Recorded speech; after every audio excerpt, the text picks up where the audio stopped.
آج فیصل آباد میں لاتعداد لوگوں کو سزائیں سنائی دی ہیں دہشت گردی کی عدالت سے. اس میں میرا بھتیجا راشد شفیق بھی شامل ہے، جسے کہ 2 سزاؤں میں 10 سال قید کی سزا دی گئی ہے، جو فیصل آباد میں موجود ہی نہیں تھا. ہمارا فیصل آباد کی سیاست سے کیا تعلق تھا؟ اور یہ زہر بھری سیاست اس لیے شروع ہوئی ہے کہ 4 مہینے کے اندر فیصلہ کرنا ہے. رات بھی ہم نے کوشش کی کہ بحث ہو جائے. میں ارباب اقتدار سے درخواست کرنا چاہتا ہوں کہ انصاف کیا جائے. انصاف رسوا ہو رہا ہے. انصاف جو ہے وہ ٹکر ٹوکری ہو گیا ہے کہ ایک نوجوان جس کا بیٹا بھی معذور ہے اور وہ وہاں موجود ہی نہیں ہے، اس کو 2 کیسز میں آپ نے 10 سال سزا دے دی ہے راشد شفیق کو. یہ سراسر زیادتی ہے. انصاف کیا جائے. پاکستان میں انصاف ہوگا تو پاکستان ترقی کرے گا.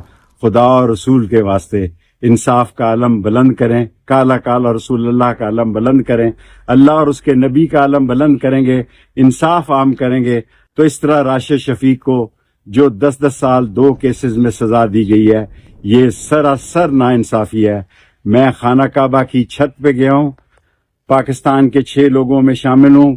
میں خانہ کعبہ کی چھت پہ کھڑے ہو کر یہ حلفاً قسم کھا کر یہ بیان دیتا ہوں کہ راشد شفیق کا فیصل آباد کے کیس سے کوئی تعلق نہیں. وہ بے گناہ ہے، نہ وہ وہاں موجود تھا، نہ اس کا کوئی مسئلہ ہے، نہ اس پر کسی نے شہادت دی، نہ اس پر کوئی شہادتی گزرا.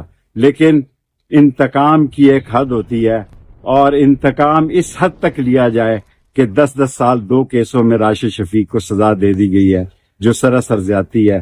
برائے مہربانی اس پر اثر نو غور کیا جائے اور اس کی سزائیں